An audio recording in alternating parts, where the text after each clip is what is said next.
Hey guys, welcome back to another video. Today we're going to be replacing the rear pads and rotors on a 2010 Mazda 3. All the tools we're going to be using will be linked down in the description below. 21mm for the lug nuts. Loosen them all before you raise the vehicle.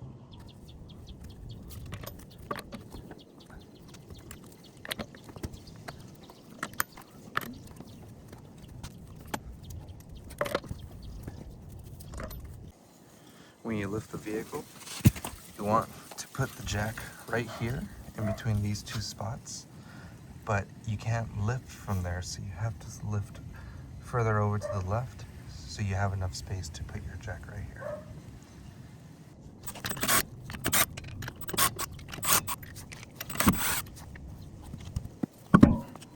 At the back of the caliper, you're going to find these little caps.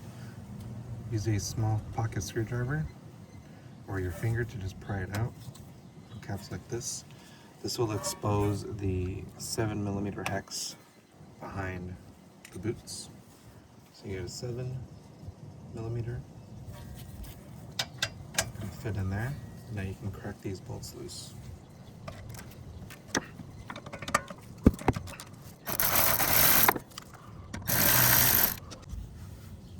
Now before we can remove the caliper, you need to make sure that the sliding pins are detached from the bracket. So with a small flathead, you need to just push it out the rest of the way, because removing it just by the tool, it'll still leave it inside a little bit and you won't be able to pull the caliper off. Do it for the top and the bottom. Now for the retaining pin here, you can just slide a flathead through here. If yours is too thick, you can use a smaller one just to start it. It'll kind of hold it open for you, and then you can slide in the bigger one. Just pry it out. And then the rest of the way, you can pull it down, and you can just angle it out, just like that. Now this, you just grab it and remove. Set it to the side. Now to retract the piston, you're going to need a special tool, something that looks like this, with the adapter with the two little pins in there, like that. If you don't have this tool, check with your local parts store. They may have it to loan out.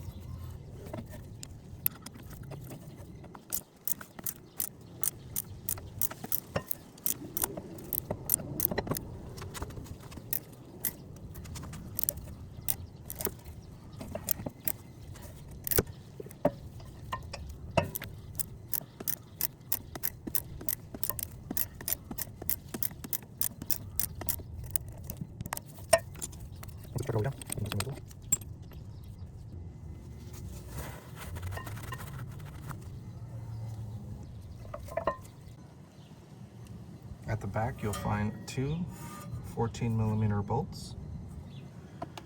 We need to remove those to get the bracket off in order to remove the rotors. So these bolts are on pretty tight, so I'm using my 1/2-inch breaker bar to remove them.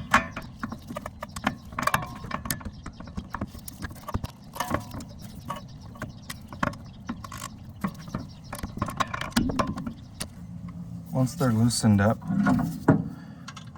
it's easy to remove them the rest of the way. Grab onto the bracket as you remove the last one.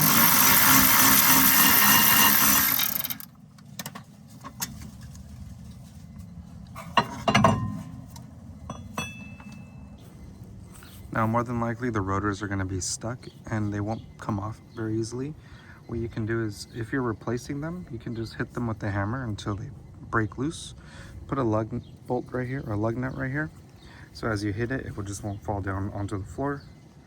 You can smack it really hard, or what you can do is you can get a pry bar, and right in the back, where this ear comes out, where the bracket mounts onto, you go to the bottom one, and then from here you can just pry on it until the brake stops. That one wasn't too bad, and so I was able to do it with one hand. But that's essentially how it works. You put the pry bar right here, or right here, wherever you want, and then pry back onto the rotor.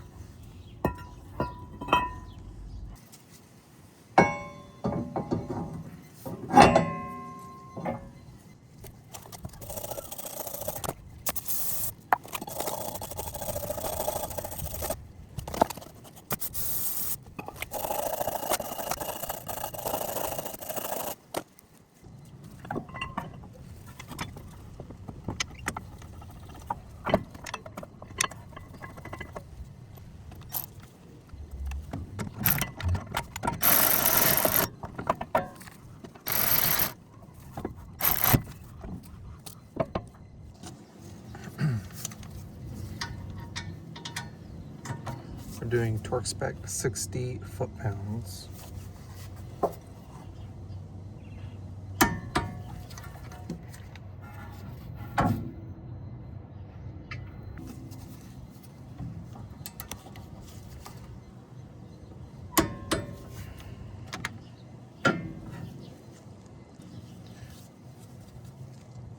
For the brake pads, you're gonna have one with the little spring, one without it.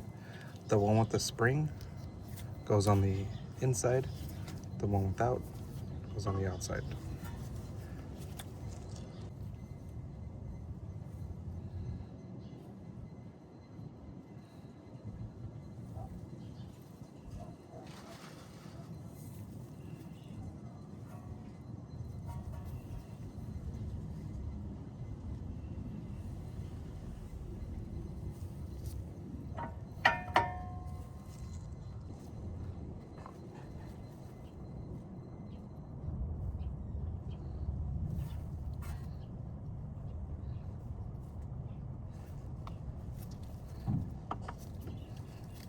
We can bring the caliper back in. Make sure to keep these bolts. Pull out the sliding pins from the caliper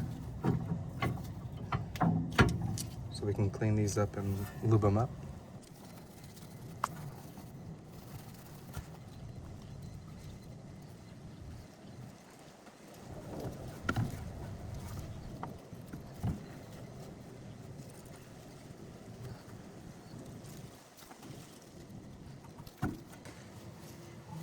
Now we can bring the caliper over.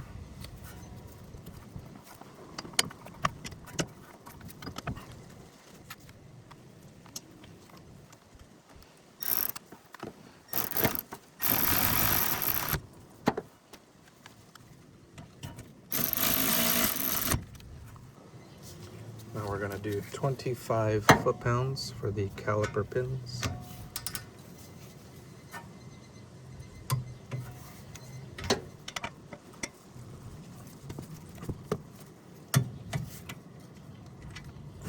We'll reinsert the boots for the pins. Now we're going to reinstall the clip. We'll insert through the top hole first. This needs to catch on the bracket up here. Then you can swing this around. Insert the bottom hole. It's not going to go in all the way. So you hold it in place here. You just swing it down. Just like that. Now we're going to put the wheel back on. Torque spec for the lug nuts is 90 foot-pounds. So you'll torque those down in the star pattern, which means you go here, here, here, here, and here. Just a little star shape. And then when you're done with putting the wheels back on, pump the brake pedal a few times until it gets firm, and then go around a test drive. Make sure everything's good. You don't want to hear any weird noises, scratches, or anything like that. But that's the end of the video. If you liked it, if you learned something, if I helped you save some money, consider subscribing to the channel and click right here in the top left corner for more videos on the 2010 Mazda 3. And as always, I'll see you in the next one.